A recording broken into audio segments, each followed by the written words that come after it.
r/askreddit. Hey Reddit, when did your something's not right here's gut feeling ever save you? My mum dropped my 3-year-old brother off at daycare before she had to work in the morning. When she got to work, she had this terrible feeling something was wrong with him. She ended up leaving work and drove to the daycare. She found the daycare lady inside sleeping while the daycare kids, including my brother, were running around the pool. My brother never went back to that daycare again. I had a gut feeling I should pull my wallet and phone out of my purse. Not even 20 seconds later, I get mugged.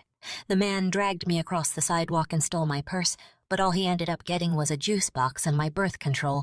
What flavor was the juice box? And what flavor birth control? I smelled burning plastic early in the morning at my family cottage and almost went back to sleep. I was around 15, but got up to investigate. A socket on the outside of the building had caught fire and flames were shooting up the wall.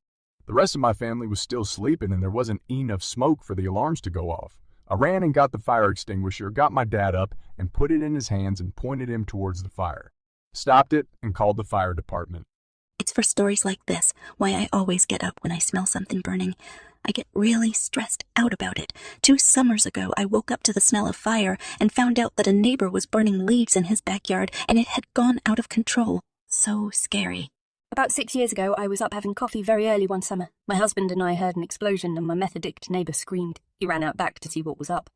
The guy was using mateys and a blowtorch to get the blackberries out of his backyard. He thought it was awesome. I'm happy he didn't burn my house down. We're in a downtown area where houses are detached, but very close.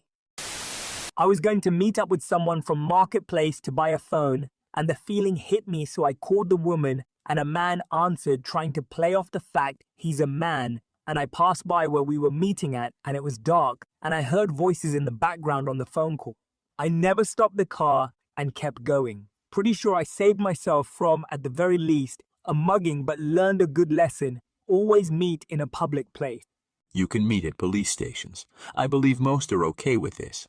Imagine how someone trying to mug people off online marketplaces would feel about this. Like, if you gave them the address and they show up and it's a police station, like, what would they do? Would they not show up? Would they show up and do the trade? Or would they ask to meet somewhere else?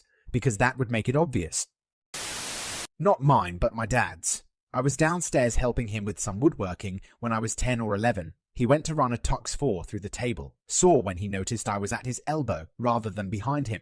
He stopped and told me to never stand behind a board when it's going through the saw in case it gets thrown. I thought he was being overly cautious, and I didn't have as good of a view from behind him.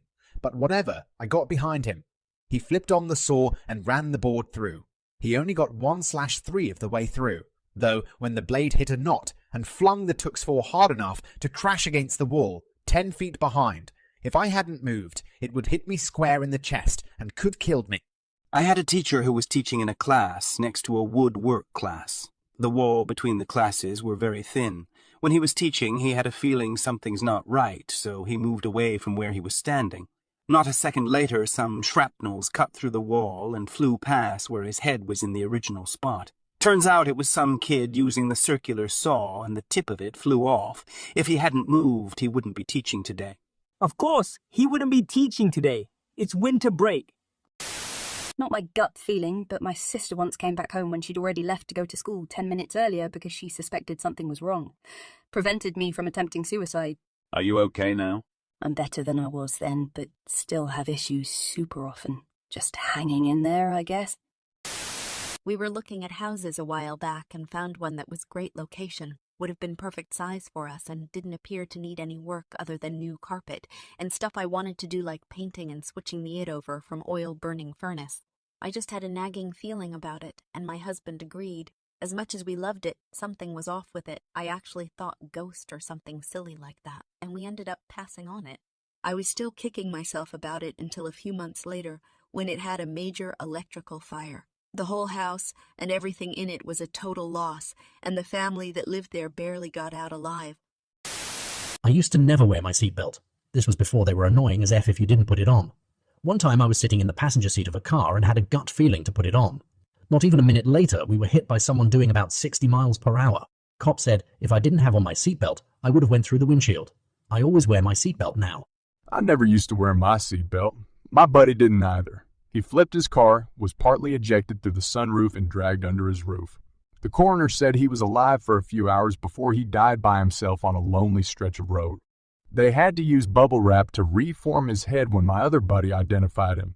I always wear my seatbelt now and will refuse to drive if one of my passengers doesn't. Also, my best friend's sister was in a crash and ejected through the windshield. She died in a stranger's arms, a guy who had pulled over after the accident occurred. The other two girls in the car were wearing their seatbelts and walked away without injury.